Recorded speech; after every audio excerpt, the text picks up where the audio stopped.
My name is Bernadine Walker, and at 32 years old, I never thought my own mother would betray me like this. I worked my entire adult life to save $120,000 dreaming of buying my first home. Then one morning, I woke up to discover my account drained and my credit card maxed out. All because I refused to pay my younger sister Amanda's $50,000 shopping debt. The worst part was finding the handwritten note from my mom saying, "Amanda deserved my money more than I did." What followed was the hardest decision of my life. If you want to hear how I turned this devastating betrayal around, make sure to hit the like button, subscribe to the channel, and let me know in the comments where you are watching from. Trust me, you will want to see what happened when the police showed up at her door. I grew up in a modest neighborhood in Boston, Massachusetts, where most families struggled to make ends meet, but did their best to provide stable homes for their children. Our family started as what seemed like a normal unit with my mom, dad, and me living in a small two-bedroom house with faded blue siding and creaky wooden floors. Dad worked as a mechanic at a local garage while Mom stayed home with me. Those early years were relatively peaceful, though money was always tight. Everything changed when I was 12 years old. Dad announced one evening over a dinner of meatloaf and instant mashed potatoes that he was leaving. He had met someone else, a waitress at the diner near his shop. I remember how my mother screamed and threw plates against the kitchen wall as he packed his things. He left that night with just a duffel bag and his toolbox, promising to send money and visit regularly. Both promises proved empty. The child support checks came irregularly for about 6 months before stopping entirely. I saw him only twice after that night. Mom changed after Dad left. The warmth that had occasionally peeked through her generally stern demeanor disappeared completely. She took a job as a receptionist at a dental office, leaving early each morning with her makeup perfectly applied, but her eyes vacant. She started dating almost immediately, a parade of men who rarely lasted more than a few months. She seemed desperate not to be alone. When I was 14, Mom announced she was pregnant. Her boyfriend at the time, Rick, was a truck driver who seemed nice enough but was rarely around. By the time my sister Amanda was born, Rick had moved on too, though he did sign the birth certificate and agreed to pay child support. Unlike my father, he actually followed through, sending regular checks until Amanda turned 18. From the moment Amanda arrived, it was clear she would be the center of our family universe. Mom doted on her in ways she had never done with me. While I had been expected to be self-sufficient from an early age, Amanda was pampered and protected. Mom called her princess and bought her new toys and clothes, even when we could barely afford groceries. I learned early on that my role was to help care for my sister and stay out of the way otherwise. By 16, I was working after school at a local grocery store, stocking shelves and bagging groceries for minimum wage. My paychecks mostly went toward buying my own school supplies, clothes, and saving what little I could for college. Mom never asked how I spent my money, and I never offered to contribute to household expenses. I learned to be financially independent by necessity. College was a struggle. I had decent grades in high school but not good enough for substantial scholarships. I was accepted to University of Massachusetts, Boston, and moved into the dorms my freshman year using student loans. I worked too, sometimes 3 part-time jobs, simultaneously washing dishes in the cafeteria, tutoring other students, and weekend shifts at a coffee shop. Every semester was a financial tightrope walk, but I was determined to graduate without the crushing debt that plagued many of my peers. During those college years, Mom and Amanda remained in the small house. I visited for occasional Sunday dinners where conversation revolved entirely around Amanda, her grades, her friends, her activities. Mom had gotten a slightly better job as an office manager by then, and Amanda seemed to want for nothing. She had the latest phones, trendy clothes, and participated in expensive extracurriculars like dance competitions and cheerleading camps. I often wondered how Mom afforded it all, but never asked. After graduation, I was fortunate to land an entry-level position at a respected financial firm in downtown Boston. The irony was not lost on me. I would be advising others on financial planning when my own family had such an unhealthy relationship with money. Perhaps that was exactly why I was drawn to the field. I had seen firsthand the damage that financial instability and poor money management could cause. My starting salary was modest, but I lived with 2 roommates in a cramped apartment and saved religiously. Every month, 30% of my paycheck went straight to savings, no exceptions. While my co-workers splurged on designer clothes and weekend trips, I bought my work attire from clearance racks and spent weekends exploring free activities around the city. Some called me frugal to a fault, but I called it security. Over the next 8 years, I worked my way up to becoming a full financial advisor with my own client portfolio. My savings grew steadily, first reaching 10,000, then 50,000, then breaking six figures. I tracked every dollar in detailed spreadsheets, projecting when I could finally afford a down payment on a small condo. That number $120,000 became my obsession, the tangible representation of my independence. Meanwhile, Amanda graduated high school with average grades and enrolled at a state college with her tuition covered by a combination of Rick Father No. 2's savings and student loans. Mom threw her an extravagant graduation party that must have cost thousands, while my own college graduation had been marked with a simple dinner at a chain restaurant. Despite the obvious favoritism and emotional distance, I maintained a relationship with my family. We still gathered for major holidays and occasional Sunday dinners. I became the family safety net, the one called when the car needed unexpected repairs or when a medical bill came due. I helped where I could with small amounts, telling myself it was the right thing to do, even as resentment simmered beneath the surface. Last year, I received a substantial promotion at work. My client list had grown and my investment strategies had proven successful even during market downturns. My boss called me diligent and insightful, qualities that made me excellent at helping others secure their financial futures. The promotion came with a significant raise, accelerating my home buying timeline. At 31, I was finally approaching my goal. During our monthly family dinner in January, I excitedly shared my plans to begin house hunting in the summer. Mom nodded absently while serving lasagna, then quickly redirected the conversation to Amanda. Looking back, I should have recognized the signs of trouble brewing, but I was too focused on my approaching milestone to notice the storm clouds gathering over our small family. 3 years into her college education, Amanda shocked everyone by announcing she was dropping out to pursue a career as a social media influencer. She had been building a modest following on Instagram and TikTok, posting fashion try-on hauls and makeup tutorials. She was convinced she was on the verge of breaking through and landing major brand sponsorships that would make her rich and famous. Mom predictably supported this decision wholeheartedly. When I raised concerns about Amanda finishing her degree first, or at least having a backup plan, I was shut down immediately. "You just do not understand how things work these days," Bernie Mom said, using the nickname I had always disliked. "Social media is where the money is. Amanda has real talent for this." Amanda moved back home with Mom and converted the small second bedroom into what she called her content creation studio. She spent hundreds of dollars on ring lights, backdrops, and a new laptop with video editing software. When I asked how she was funding these purchases, she vaguely mentioned brand partnerships, though I never saw her actually promoting anything specific. What I did notice, however, was her increasingly lavish lifestyle. Despite having no visible income, Amanda always had new clothes from expensive brands. Her nails were professionally done every 2 weeks.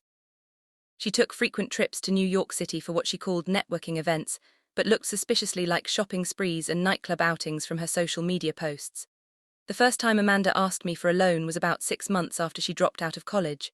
She called me on a Tuesday afternoon while I was between client meetings. "Bernie, I need a tiny favor," she began, her voice taking on the wheedling tone I had come to recognize as her asking for something. "I have this amazing opportunity to collaborate with this other influencer who has like 50,000 followers, but I need to fly to Miami this weekend, and I am a little short on cash right now." "How short?" I asked, already opening my banking app. "Just $500, she said quickly. "I will totally pay you back next month when my sponsorship money comes in." I transferred the money immediately, knowing in my heart I would never see it again, but telling myself it was a small price to pay to help my sister advance her career. The next request came just 3 weeks later. $1,000 for a designer handbag that she absolutely had to have for an upcoming brand meeting, then $2,000 for a professional camera. The amounts increased while the time between requests decreased. Each loan came with promises of repayment that never materialized. After the 4th or 5th request in as many months, I finally set a boundary. "Amanda, I cannot keep lending you money," I said firmly over the phone. "I have my own financial goals and these loans are adding up." "Wow, okay, Miss Financial Advisor," she responded, her tone instantly icy. "Sorry for thinking my own sister would support my career. I guess that is too much to ask." She hung up on me and I received a call from Mom within the hour. "How could you refuse to help your sister?" she demanded. "She is trying to build something and you make more than enough money to help her." "Mom, I help when I can, but Amanda has borrowed nearly $5,000 from me in the past few months and has not repaid any of it." I explained, "I have my own expenses and savings goals." "You have always been selfish, Bernadine," Mom said, Your sister would help you if the situation was reversed. I bit back the obvious retort that Amanda had never helped me with anything and ended the call as politely as I could. For several weeks afterward, I received nothing but cold responses to my texts and calls to both of them. Then came what I now recognize as the beginning of the end, a Sunday family dinner in early spring. Mom had prepared a roast with all the trimmings, Amanda's favorite meal. The unusual effort should have been my first clue that something was wrong. We were halfway through dinner when Amanda began to cry, tears streaming down her face and ruining her carefully applied makeup. "I have something to tell you both," she sobbed. "I'm in trouble." Mom immediately rushed to her side, stroking her hair and assuring her that whatever it was we would fix it. I remained seated, a knot forming in my stomach. Amanda's confession came pouring out between hiccuping sobs. She had not been making any money as an influencer, not a single penny. All of her purchases, trips and lifestyle had been funded entirely by credit cards. She had opened accounts with multiple banks and department stores, maxing out each one in turn. She now owed more than $50,000 across 12 different cards, and the minimum payments alone exceeded $2,000 monthly. I have been trying to make the minimum payments with new cards, but they all declined my latest applications, she wailed. The collection agencies keep calling. One of them said they might take legal action. Mom looked shell-shocked for approximately 30 seconds before turning to me with a determined expression. "Bernadine, you need to help your sister," she stated as if it were the most obvious solution in the world. I nearly choked on my water. "I need to what? You have the savings," she continued. "You can pay off her debt and she can repay you over time. You know how to set up a proper payment plan. This is what family does." I sat in stunned silence trying to process the audacity of this request. They wanted me to hand over nearly half of my life savings, money I had sacrificed and worked for years to accumulate, to bail Amanda out of a mess she had created through pure irresponsibility. Meanwhile, Amanda had stopped crying and was looking at me with hopeful, expectant eyes. She had clearly been banking on this solution all along. "Have either of you considered bankruptcy?" I finally asked. At her age, with time to rebuild her credit. "Bankruptcy," Mom gasped as if I had suggested something truly scandalous. "She is 22 years old, she cannot declare bankruptcy. It would ruin her future, and giving her a consequence-free bailout would help her future." How I countered. The conversation devolved from there. Amanda began crying again, accusing me of wanting her to suffer. Mom became increasingly agitated, reminding me of all the ways she had supposedly sacrificed for me growing up. I tried repeatedly to suggest financial counseling, debt consolidation, or even helping Amanda get a real job to start addressing the debt herself. But they were not interested in solutions that did not involve my checkbook. As the voices grew louder, I noticed our neighbors glancing toward our windows. I finally stood up, pushing my chair back from the table with more force than intended.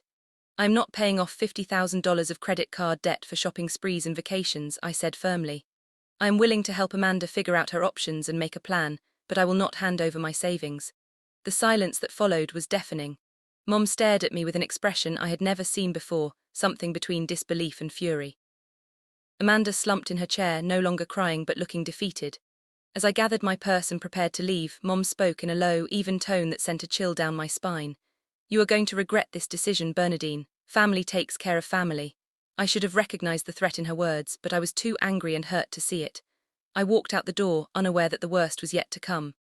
For 2 weeks after that disastrous dinner, my phone remained eerily silent. No calls from Mom demanding I reconsider. No tearful voicemails from Amanda. The silence was both a relief and unsettling. In my family, conflict typically meant explosive arguments followed by grudging reconciliation, not this cold war of non-communication. I threw myself into work, taking on additional clients and staying late at the office most evenings. The distraction was welcome, but the family situation lingered in the back of my mind. I found myself checking my phone more often than usual, half expecting to see their names on the screen. During the 3rd week of silence, I received an unusual call from my bank. The representative wanted to verify if I had recently changed my mailing address for statements and correspondence. "No, I have not made any changes," I confirmed. "Well, we received a request to update your address last week," the representative explained. "Since it did not come through our secure online portal, we wanted to verify directly with you." I thanked them for their diligence and requested they note my account for heightened security monitoring. A chill ran through me as I ended the call. Someone had tried to redirect my bank statements. Given recent events, it was not difficult to guess who. The next day I received another call, this time from my credit card company with a similar story. Again, someone had attempted to change my mailing address, but had been unable to pass the security verification process. I immediately changed all my passwords and security questions, making sure to use information my family would not know. Just when my anxiety about these attempted security breaches was peaking, I received a text message from my mother that was jarringly casual. "Bernadine, it has been too long. Come for dinner tomorrow night. I am making your favorite pot roast." The invitation was so normal, so devoid of any acknowledgement of our last encounter that it momentarily threw me. Part of me wanted to decline to maintain the boundary I had set. But another part, the part that had been programmed since childhood to seek my mother's approval, pushed me to accept. "I will be there," I responded. "Should I bring anything?" "Just yourself, sweetie," came the reply, the endearment setting off alarm bells. Mom rarely used terms of endearment with me, saving those for Amanda. I arrived at the house the next evening with a sense of foreboding that I tried to dismiss as paranoia. Mom greeted me with a warm hug, another rarity that only heightened my suspicion. The house smelled wonderful, rich with the aroma of slow-cooked beef and herbs. "Amanda is out with friends tonight," Mom explained as she took my coat. "I thought it would be nice for just the two of us to have dinner like old times." There were no old times of just the two of us having dinner. Not that I could recall, but I nodded and followed her to the kitchen. The table was set with the good dishes, the ones usually reserved for Christmas dinner. A bottle of red wine was already open and breathing on the counter. "You look tired, Bernie," Mom observed as she poured me a generous glass. "We're keeping you busy." "It has been a hectic few weeks," I admitted, accepting the wine despite planning to drive home later. One glass would be fine. Dinner was surprisingly pleasant. Mom asked questions about my job, seeming genuinely interested in my answers for once. She shared gossip about neighbors and coworkers, making me laugh with her spot on impressions. Not once did she mention Amanda or money. It felt like a dinner with a mother I had always wanted but never had. As she served homemade apple pie for dessert, she refilled my wine glass despite my weak protest. "One more will not hurt," she insisted. "You seem so tense, you need to relax more." The conversation shifted to childhood memories, mostly centered on the few good times before Dad left. Mom seemed nostalgic, almost wistful. "You were such a serious child, always counting your allowance and planning what to buy," she reminisced. "So responsible. I always knew you would be successful." The wine was making me feel warm and slightly dizzy. I had eaten a full meal, but even 1.5 glasses seemed to be affecting me more than usual. Mom continued talking, her voice becoming somewhat distant as I struggled to focus. "I think I should head home soon," I said, my tongue feeling oddly heavy. "I have an early client meeting tomorrow." "You seem too tired to drive," Mom observed, her face showing concern that did not quite reach her eyes. "Why not rest on the couch for a bit first?" I meant to protest, to insist I was fine, but the room had begun to spin gently. I allowed her to lead me to the living room couch, where I sank into the cushions gratefully. "Just rest for a little while," I heard her say as my eyelids grew impossibly heavy. My next clear memory was of waking up disoriented in the grey light of early dawn, still on my mother couch with an Afghan thrown over me. My mouth felt like cotton, and a dull headache throbbed behind my eyes. I sat up slowly, trying to piece together what had happened. Had I fallen asleep mid-conversation? It was not like me to pass out after a glass and a half of wine. I reached for my phone to check the time and found it in my purse, which had been placed on the coffee table, 5:15 in the morning. I had been unconscious for nearly 10 hours. As the fog in my brain began to clear, I noticed something off about my purse. It was not zippered closed as I always left it, but partially open. With a growing sense of dread, I pulled it onto my lap and looked inside. My wallet was there, but it looked thicker than usual. Opening it, I found not only my own credit cards, but several others. I did not recognize, all bearing Amanda's name. They had been tucked behind my ID. Why would Amanda's cards be in my wallet? I stood up too quickly, fighting a wave of nausea and dizziness. Something was very wrong. I needed to get out of there immediately, as quietly as possible. I gathered my things and slipped out the front door without waking my mother. In my car, I examined the strange credit cards more closely. They were all maxed out according to the printed limits on the backs. Had Amanda or my mother been planning to somehow pin this debt on me? I drove home in a state of confused alarm, my headache intensifying with each mile. By the time I reached my apartment, one terrible possibility had formed. In my mind, though I prayed I was wrong, I had not simply fallen asleep at my mother's house. The unusual drowsiness, the 10-hour blackout, my open purse with Amanda's cards planted inside it could only mean one thing. My own mother had drugged me. I had barely stepped through my apartment door when my phone began vibrating with notification after notification. Text messages from my bank about unusual activity. Alerts from my credit card company about charges exceeding my daily limit. email confirmations of large withdrawals. My hands shook so badly I could barely enter my password to access my banking app. The moment the account summary loaded, my legs gave out. I sank to the floor of my entryway, still in my coat as the horrifying numbers registered. My savings account balanced $324. Just yesterday, it had contained $120,000. My checking account showed a negative balance of $52 due to overdraft fees. Frantically, I switched to my credit card app. My card had been maxed out with cash advances totaling $6,400 right up to my credit limit. The most recent transaction had occurred at 2:14 in the morning at an ATM just 3 blocks from my mother's house. I felt physically ill, rushing to the bathroom just in time to vomit. The realization of what had happened hit me in waves of escalating horror. My mother had drugged me, stolen my debit card and credit card while I was unconscious, and systematically drained every account I had. The total loss was staggering. $126,400. $8 years of disciplined saving and careful planning gone in a single night. My hands trembled as I called the bank fraud department. The representative listened sympathetically as I reported the unauthorized transactions, but his response sent another wave of nausea through me. "I see here that the withdrawals were made using your physical card and correct PIN," he explained, "and the transactions occurred at multiple locations over several hours. Our security system flagged the activity, but when we attempted to call you for verification, someone answered and confirmed the transactions were authorized. My phone had been in my purse next to me while I was drugged and unconscious. My mother or Amanda must have answered when the bank called. I need to report this as fraud." I insisted, fighting to keep my voice steady. I was incapacitated. Someone took my cards without permission. The representative took down my information and promised an investigation, but I could hear the skepticism in his voice. Without evidence, it would be my word against the transaction records. My next call was to the credit card company, where I received a similar response. They agreed to freeze the account and investigate, but warned me that resolving fraud claims could take weeks or months. As the initial shock began to fade, a cold, focused anger took its place. I needed evidence. I showered quickly, changing out of the clothes I had worn to dinner, and drove back to my mother's house. It was just past 8 in the morning, and I knew from years of experience that she would not be awake yet. She had always been a late sleeper, rarely emerging from her bedroom before 10:00 on days she did not work. I still had a key to the house from my teenage years.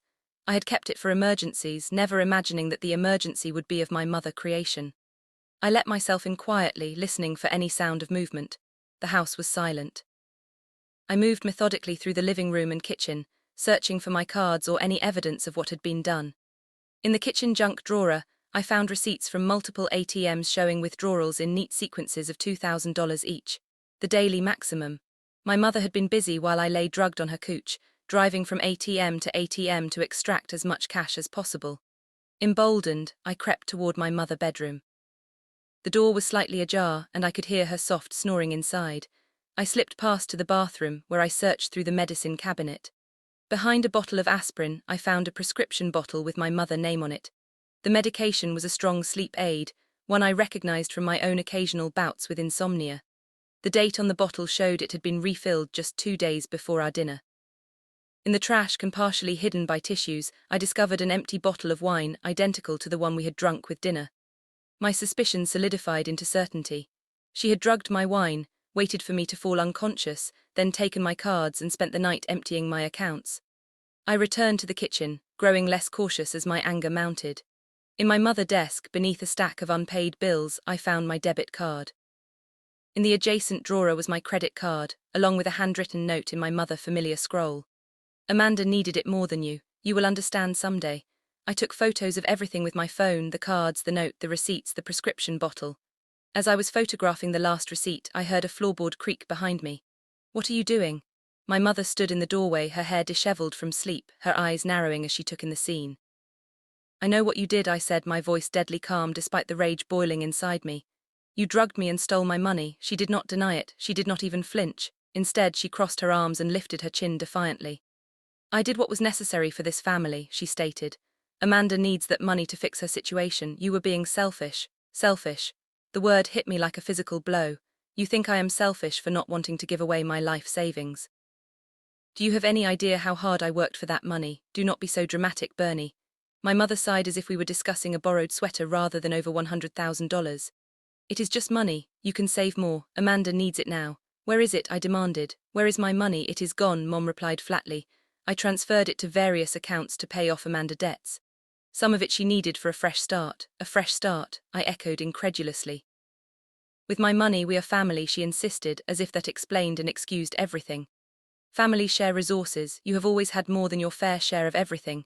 The absurdity of this statement momentarily left me speechless. I had put myself through college. I had worked multiple jobs since I was 16. I had built my savings $1 at a time through years of sacrifice, and my mother was acting as if I had somehow been the privileged one. Where is Amanda? I finally asked. She is staying with a friend. Mom replied. She needed space from all this stress, so she knows what you did. She knows we are helping her, Mom said evasively. I pulled out my phone and held it up, showing her the photos I had taken. What you did was not helping, I said coldly. It was theft, and drugging me was assault. These are serious crimes, Mom. For the first time, a flicker of uncertainty crossed her face. You would not go to the police, she said, but there was a question in her tone. Not against your own mother. Try me, I challenged, meeting her gaze steadily. You stole my entire life savings. What did you think would happen? You will forgive me, she insisted, though she looked less certain now. Once you calm down, you will understand. It was for the best. I gather my evidence, including my recovered cards, and headed for the door. As I reached for the handle, my mother called after me. Bernadine, do not do anything you will regret. I turned back to her, a sad clarity washing over me. I already regret every moment I trusted you, I replied. And every dollar I ever gave this family. That stops now. I walked out the door, my mind already formulating a plan. This was not just about money anymore. It was about justice, boundaries, and finally standing up for myself against the people who had taken advantage of me my entire life. In the safety of my car, parked a block away from my mother's house, I allowed myself 5 minutes to break down. I sobbed, pounding the steering wheel with open palms, releasing the shock and betrayal that threatened to overwhelm me. 5 minutes of raw emotion timed precisely on my phone. Then I took 3 deep breaths, wiped my face, and shifted into action mode. My first stop was the police station. I hesitated in the parking lot, the weight of what I was about to do sitting heavy on my chest. Was I really going to file charges against my own mother? The memory of her unapologetic face and the empty bank accounts hardened my resolve. Yes, I was. The desk officer, a woman in her 50s with kind eyes and a no-nonsense demeanor, listened patiently as I explained the situation. I showed her the photos of the evidence and the banking notifications on my phone. I would like to file a report for theft and possibly assault. I stated, my voice steadier than I felt. Theft from a family member can be complicated, the officer acknowledged. Do you have proof that you did not authorize these withdrawals? I have proof that I was drugged without my knowledge and that my cards were taken while I was unconscious. I replied, showing her the photos of the sleep medication and my cards found in my mother's desk. The officer's expression grew more serious. She called over a detective who specialized in financial crimes, and I repeated my story. I understand how difficult this must be, Miss Walker. The detective said, family theft cases are among the most challenging emotionally speaking, but what your mother did constitutes several serious crimes, regardless of family connection. I provided them with all the details they needed. My mother's full name and address, Amanda's information, the exact amount stolen, and the evidence I had gathered. The detective explained that they would need to investigate before determining whether charges would be filed, but the process had officially begun. My next stop was my bank. I met with the branch manager, a man I had known for years through my financial advising work. His shock at my situation quickly turned to professional efficiency as he helped me file formal fraud reports and begin the process of trying to recover my funds. We will need to freeze any accounts the money was transferred to, he explained. Do you know where the funds went? I believe they went to pay off my sister's credit card debts across multiple accounts, I said, and possibly some cash withdrawals. He made notes and assured me they would trace the transactions as best they could. He also issued me new cards with different numbers and helped me set up enhanced security protocols for all my accounts. By late afternoon, I was mentally exhausted but not finished. I drove to the office of Martin Sherman, a lawyer friend who specialized in financial crimes. Martin had been a client of mine for years before we developed a friendship. He agreed to see me immediately when I called, explaining it was an emergency. In his comfortable office with views of downtown Boston, I laid out the entire situation again. Martin listened without interrupting, occasionally making notes. Bernadine, I do not know what to say except that I am truly sorry this happened to you, he said when I had finished. From a legal standpoint, you have a very strong case for both criminal charges and a civil lawsuit to recover damages. Even though she is my mother, I asked. Family status does not exempt someone from the law, Martin explained. In fact, in some jurisdictions, theft from a family member is considered a breach of fiduciary duty, which can carry enhanced penalties. We discussed my options at length. Criminal charges would be pursued by the district attorney if the police investigation supported it. Separately, I could file a civil lawsuit to recover the stolen funds and possibly additional damages. Martin agreed to represent me in the civil matter and to liaise with the criminal prosecutors. What about Amanda? I asked. She may not have stolen the money directly, but she almost certainly knew about it and benefited from it. Martin nodded thoughtfully. If she knowingly received stolen funds, she could be charged as an accessory after the fact or with receipt of stolen property. At minimum, she would likely be named in the civil suit to recover any funds that went to pay her debts. After leaving Martin's office, I checked into a hotel. I could not face returning to my apartment, where every corner reminded me of my shattered financial security and betrayed trust. I needed neutral ground to think and plan. In my hotel room, I ordered room service, not because I was hungry, but because I knew I needed to eat. As I picked at a club sandwich, I made a list of additional security measures. I called my phone company to change my number. I contacted the 3 major credit bureaus to place a freeze on my credit reports. I changed every password for every account I had, creating complex new ones that my family would never guess. I also called my boss to request a few personal days, explaining vaguely that I was dealing with a family emergency. He was understanding, having always appreciated my dedication and rarely taken time off. Around 8 that evening, my new phone rang with a number I did not recognize. I answered cautiously. How could you? My mother's voice came through shaking with anger. The police came to my house asking questions. They said you filed a report accusing me of theft. I did, I confirmed, my voice steady. Because you stole from me, I am your mother, she nearly screamed. You do not send the police after your mother. You drugged me and stole my life savings, I replied evenly. What did you expect me to do? I expected you to be a decent daughter and help your family. The fury in her voice was palpable. Now you have humiliated me in front of the whole neighborhood. Mrs. Davis next door saw the police car. Maybe you should have thought about that before committing multiple felonies. I suggested.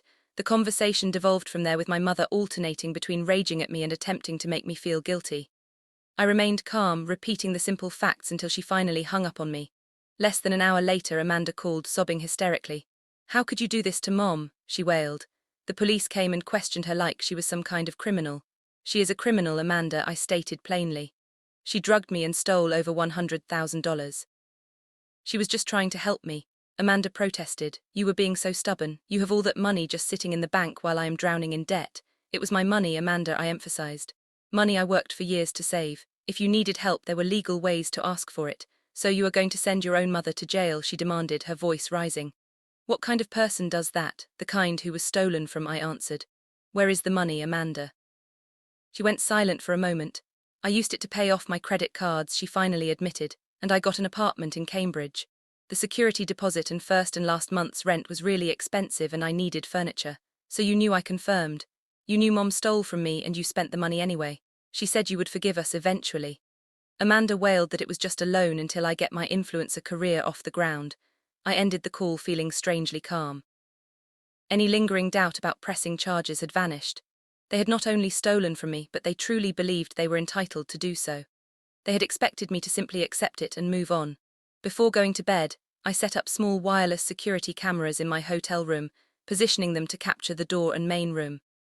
I did not truly believe my mother would try to find me here, but the violation of my boundaries had left me feeling vulnerable and exposed. As I lay in the unfamiliar bed, staring at the ceiling, I realized I had entered uncharted territory. For the first time in my life, I was setting a boundary with my family that could not be crossed or ignored. There would be no sweeping this under the rug, no reluctant forgiveness over a family dinner. I had initiated a legal process that would force accountability. The thought was both terrifying and strangely liberating. I had spent my entire life being the responsible one, the provider, the safety net. I had accepted emotional distance and occasional manipulation as the price of maintaining family connections. But this theft had crossed a line from which there was no return.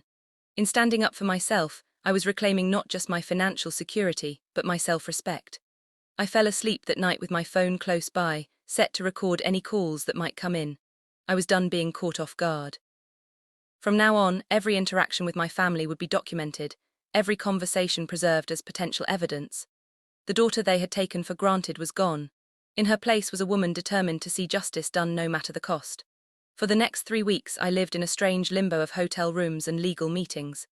The investigation proceeded methodically, with detectives interviewing bank employees, collecting surveillance footage from ATMs, and building a case. My lawyer Martin kept me updated on every development, preparing me for what would come next. Meanwhile, I found a small furnished apartment to rent month to month. I could not bear to return to my old place, where every corner reminded me of my shattered plans. The new apartment was sterile and impersonal, but it felt safe. I installed additional locks and a security system, measures that would have seemed paranoid just a month earlier, but now felt necessary. My mother had tried repeatedly to contact me, alternating between angry voicemails demanding I drop the charges and tearful pleas about family loyalty. Amanda had shown up at my workplace once, causing a scene in the lobby before security escorted her out. I had maintained my silence, communicating only through Martin. Then came the call I had been both dreading and waiting for. The district attorney had reviewed the evidence and decided to press charges. Arrest warrants had been issued for both my mother and Amanda: theft, identity fraud, and in my mother case, assault for the drugging. The detective assigned to my case wanted me to know that officers would be arriving at my mother house early the next morning to make the arrests. "Do you want to be present?" the detective asked. "Some victims find it provides closure." I considered declining, imagining the process from a distance. But something in me needed to witness it, to see with my own eyes that there were consequences for what they had done to me. "I would like to observe from a distance," I said. "I do not want to interact with them, but I want to be there." The detective gave me the details: a 7:30 a.m. arrival at my mother house. They would arrive without sirens, make the arrests, and transport both women to the station for booking. That night I barely slept. I questioned my decision repeatedly, wondering if I was being too harsh, if there had been another way. But every time doubt crept in, I reminded myself of the cold calculation involved in drugging me, of the systematic withdrawals from multiple ATMs, of the complete lack of remorse. This was not a momentary lapse in judgment. It was a premeditated crime. I arrived on my mother's street at 7:15 the next morning, parking my rental car half a block away with a clear view of the house. The neighborhood was quiet, with just a few people leaving for early work shifts. At precisely 7:32, unmarked police cars and one patrol car pulled up in front of the house. 4 officers approached the door while others remained by the vehicles. The detective knocked firmly, the sound carrying in the morning stillness.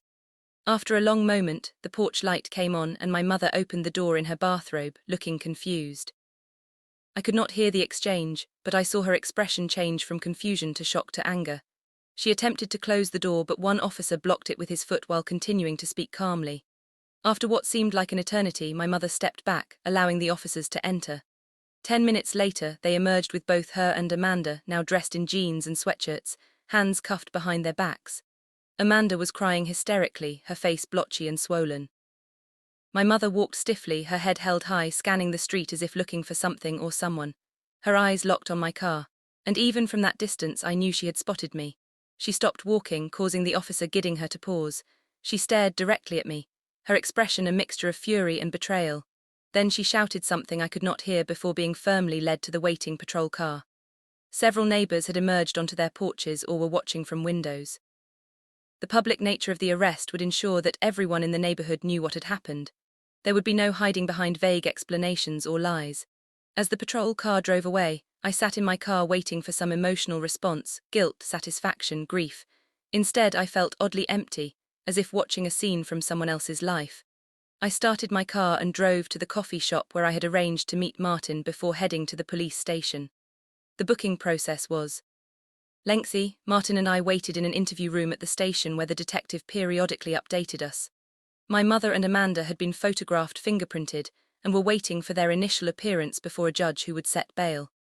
Based on the nature of the charges and lack of prior records, Martin expected they would both be released on bail that afternoon. They will likely be assigned a public defender, but they may hire private counsel, Martin explained. Either way, this is just the beginning of the process. Criminal cases often take months to resolve, sometimes longer if they go to trial. "What are the chances of that?" I asked of a trial. Honestly, Martin looked thoughtful. "Given the evidence, a plea deal is more likely. The prosecutor will probably offer reduced charges in exchange for guilty pleasure agreements, but it depends partly on their attorneys and partly on their willingness to admit guilt." Around noon, we received word that both women had appeared before the judge. Bail had been set at $25,000 for my mother and $15,000 for Amanda. Neither had been able to post bail immediately, so they would remain in custody until the money could be arranged. "Do they have anyone who can bail them out?" the detective asked me. I shook my head. "Not that I know of. My mother has a sister in New Hampshire, but they have not spoken in years." Amanda's friends are mostly other struggling influencers. They do not have that kind of money. By late afternoon, we learned that my mother had managed to contact her arranged sister, who had agreed to post bail for both of them. They would be released by evening with court dates set for the following month. As I was preparing to leave the station, the detective who had overseen the arrest approached me. "Miss Walker, I wanted to say that you have handled this difficult situation with remarkable composure." He said, "Many victims of family financial crimes end up dropping charges due to pressure or guilt. Your willingness to follow through has made our job possible." His words touched me more deeply than I expected. In my family, I had never received validation for standing up for myself. To have a professional acknowledge the difficulty of what I was doing felt surprisingly healing. The next day, I received a large manila envelope at my temporary apartment. It contained a copy of the formal charges filed against my mother and sister, along with a no-contact order, prohibiting them from attempting to communicate with me outside of legal channels. Martin had arranged this protection without my asking, understanding instinctively that I would need a buffer against their emotional manipulation. In the weeks that followed, the legal process advanced in its methodical way. My bank had managed to freeze some of Amanda's new accounts, recovering about $30,000 of my money. Another $20,000 was found in my mother's personal account untouched.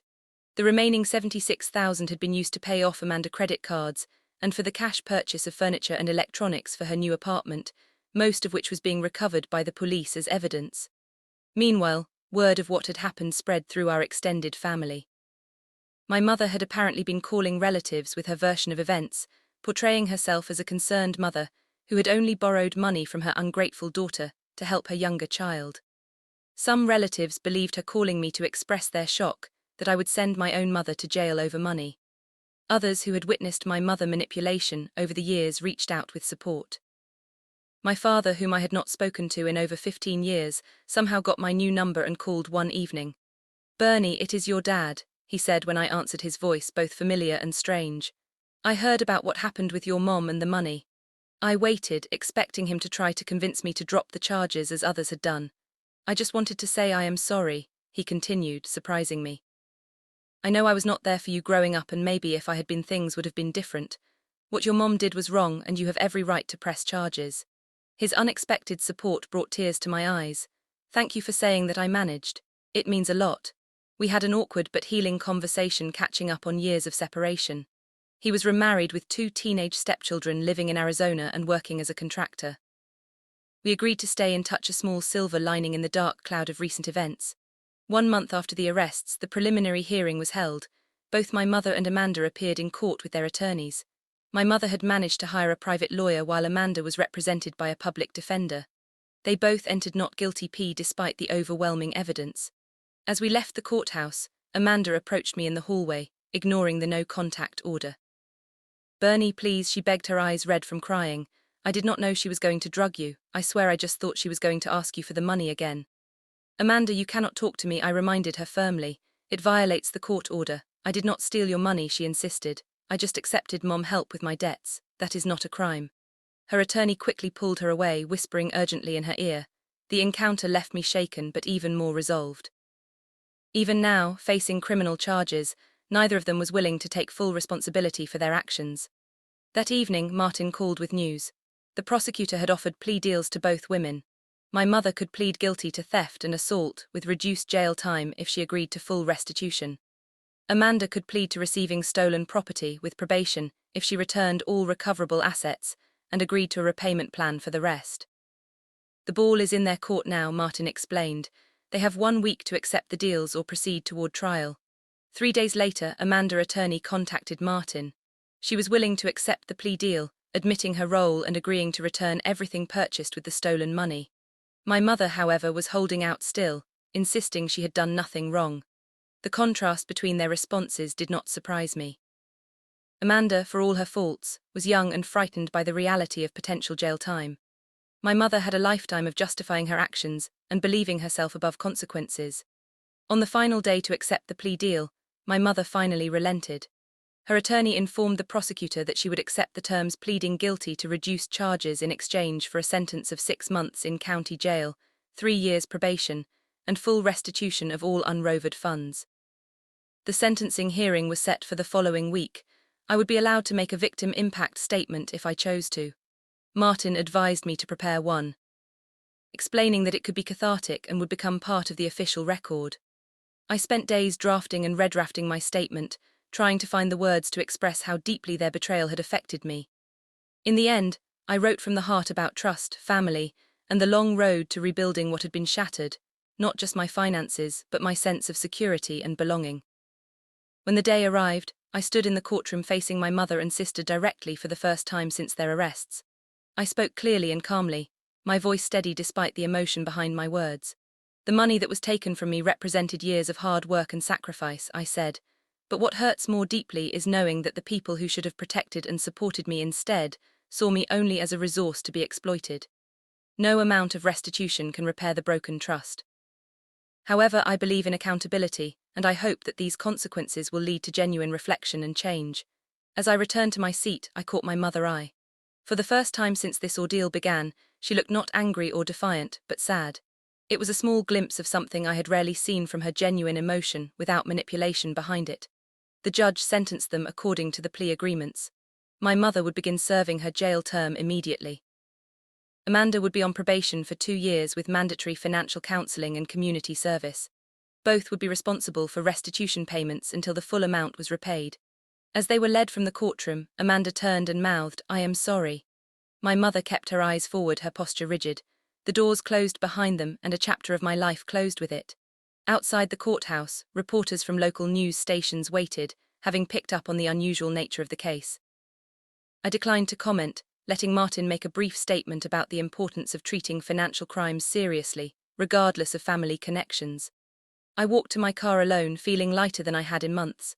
The legal process had not been easy and the emotional toll had been immense, but for perhaps the first time in my life I had stood firmly for myself, refusing to be manipulated or taken advantage of. The cost had been high, losing my family as I had known it. But the clarity and self-respect I had gained were priceless. 6 months passed in a blur of rebuilding.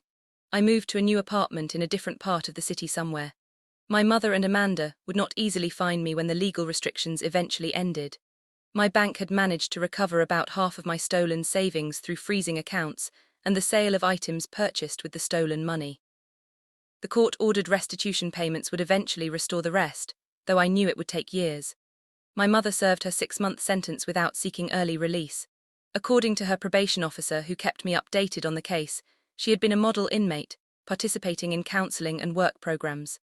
Amanda had complied with all the terms of her probation, attending weekly financial management classes and maintaining steady employment at a local retail store. Her influencer dreams had been set aside, at least temporarily. The professional part of my life had stabilized more quickly than the personal. My boss had been surprisingly understanding when I finally explained the full situation, even offering me an advance on my year-end bonus to help with immediate expenses. My clients remained loyal, and I threw myself into work with renewed focus, finding solace in helping others secure their financial futures when my own had been so dramatically derailed. Therapy became a weekly constant, a safe space to process the complicated emotions of family betrayal. My therapist, Dr. Linden, specialized in family trauma and helped me recognize patterns I had never seen before. How I had been cast as the family provider from an early age. How my achievements had been simultaneously exploited and minimized. How my boundaries had been consistently violated throughout my life. Family does not mean unlimited access to you or your resources. Dr. Linden reminded me during one particularly difficult session.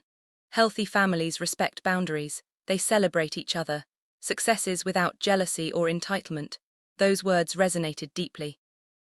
I had always assumed the problem was me, that I was somehow deficient as a daughter and sister for wanting recognition and autonomy. Recognizing that the dysfunction lay in the family system, not in my natural desire for respect, was a profound shift. My 33rd birthday came and went quietly. Instead of forcing myself to endure an uncomfortable family dinner as I had every year previously, I celebrated with a small group of friends at a waterfront restaurant. These were people who valued me for myself, not for what I could provide them. The contrast was striking and healing. One unexpected bright spot during this period was my reconnection with my father. Our tentative phone calls had evolved into regular video chats.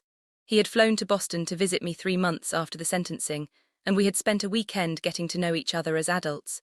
He was not perfect, and our relationship had a lot of lost ground to recover.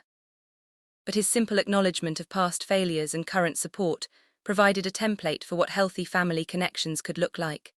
I remember watching him board his return flight. This man who had been largely a stranger for most of my life, and feeling a confusing mix of sadness and hope. Rebuilding was possible, but it required honest acknowledgement of harm and genuine effort to change, not just empty apologies or demands for forgiveness. The most difficult day came when my mother was released from jail. Her probation officer called to inform me, assuring me that the no-contact order remained in effect and that she had secured housing with her sister in New Hampshire. Despite these assurances, I found myself jumping at shadows for weeks, half expecting to find her waiting outside my office or new apartment. Around the 4-month mark after her release, I received an official letter forwarded through Martin. It was from my mother, handwritten on lined paper. Bernadine, the letter began, I have had a lot of time to think about what happened and my role in it. The counseling programs here have helped me see things I never wanted to admit before. What I did to you was wrong. There is no excuse for drugging you, taking your money, or betraying your trust. You worked hard for everything you have, and I had no right to take that from you. I have always been jealous of your independence and success. Instead of being proud of the remarkable woman you became largely without my help, I resented you for not needing me. I favored Amanda because she remained dependent on me, which made me feel important and needed.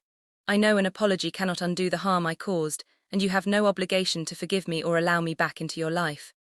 I am writing not to ask for forgiveness, but to acknowledge the truth of what I did and take full responsibility for it. I will continue to make the restitution payments as ordered by the court, and I am committed to becoming a better person, whether or not you ever choose to speak to me again. I read the letter multiple times, searching for the manipulative subtext I had come to expect from my mother communications. To my surprise, I found none. There were no excuses, no subtle blame shifting, no expectations of reconciliation. For perhaps the first time, my mother seemed to be seeing me as a separate person with valid feelings and boundaries, not just an extension of herself or a resource to be tapped. I did not respond immediately. I brought the letter to my next therapy session where Dr. Linden and I dissected it thoroughly. This seems like genuine insight, she observed. The acknowledgement of jealousy is particularly significant. That said, one letter does not erase a lifetime of behavior patterns. If you choose to respond or eventually rebuild a relationship, proceed with extreme caution and maintain firm boundaries. I took her advice to heart. 2 weeks later, I sent a brief neutral response through Martin acknowledging receipt of her letter and expressing appreciation for her insights, but making no promises about future contact. Amanda reached out next, also through proper legal channels. Her letter was less insightful but equally remorseful. She admitted to knowing about the theft as soon as it happened, and using the money despite suspecting its source. She described her shame at facing co-workers and friends after her arrest, and the humbling experience of working retail after years of pretending to be an influencer on the verge of success. I had always looked up to you, she wrote, though I never showed it. You seemed so confident and put together. I was jealous and wanted what you had without doing the work you did to get there. I am so sorry for the pain I caused you. My response to her was similar, cautious acknowledgement of her apology without promises. As the 1-year mark of the theft approached, I found myself in a place I never expected. Financially, I was recovering with about 70% of my savings restored through recovery efforts and restitution payments. I had adjusted my home buying timeline, but not abandoned it entirely. My new goal was 2 years away, and this time I had taken additional security measures to protect my assets. Emotionally, the healing was more complex but equally real. The betrayal had forced me to confront painful truths about my family dynamics and my own tendency to accept mistreatment as normal. Through therapy and the support of genuine friends, I was learning to value myself in ways my family never had. I had begun cautiously communicating with Amanda through email, maintaining clear boundaries, but leaving the door open to a potentially healthier relationship in the future. Our exchanges were tentative, but more honest than any conversation we had ever had growing up. She was still finding her way, but the humbling experience seemed to have initiated genuine maturation. With my mother, I remained more distant, though I had agreed to receive updates on her progress through her counselor. She had maintained sobriety since her release, was working part-time at a local library, and continued to attend weekly therapy sessions. These were positive steps, but the breach of trust had been too profound for me to consider direct contact. Yet the most unexpected outcome of this painful chapter was my growing sense of freedom. For years I had carried the weight of being the responsible one, the family safety net, the one who would sacrifice her own needs for others. That weight had been lifted not in the way I would have chosen, but permanently nonetheless. I had built a chosen family of friends who celebrated my successes without feeling threatened by them, who respected my boundaries without taking offense, who gave as much as they received in our relationships. I had reconnected with my father and was cautiously exploring what an adult relationship with him might look like. I was dating again more selectively, and with clearer expectations about mutual respect and support. Most importantly, I had learned to trust myself, my instincts, my judgment, my right to protect what I had worked for. The little girl who had been taught that her needs came last had grown into a woman who knew her worth and would not apologize for claiming it. As I sat on the balcony of my new apartment on a mild spring evening, watching the sunset paint the Boston skyline in golden pink, I reflected on the painful journey of the past year. The betrayal had been devastating, the legal battle exhausting, the family rupture heartbreaking. Yet through it all, I had discovered a resilience I never knew I possessed. Some would say that money is just money, that family should come before financial considerations. But this was never really about the money. It was about respect, boundaries, and the fundamental right to determine how my own resources would be used. It was about refusing to be manipulated and exploited by the people who should have supported me most. I do not know what the future holds for my relationship with my mother and sister. Genuine change is possible, but rare, and trust once shattered is difficult to rebuild. What I do know is that I will never again allow myself to be taken advantage of in the name of family obligation. True family, whether biological or chosen, builds you up rather than tears you down. It celebrates your success rather than resenting it. It respects your boundaries rather than violating them. If there is one message I could share with others who find themselves trapped in dysfunctional family dynamics, it would be this: you are worthy of respect. Your achievements are your own. Your boundaries deserve to be honored. And sometimes the most loving thing you can do for both yourself and your family is to stand firm in that truth even when it hurts. Have you ever had to make a difficult decision to protect yourself from someone you loved? I would love to hear your stories in the comments below. If this story resonated with you, please like, subscribe, and share it with someone who might need to hear they are not alone. Remember, building a life of dignity and respect starts with believing you deserve exactly that. Thank you for listening to my story, and I wish you strength on your own journey of self-discovery and healing.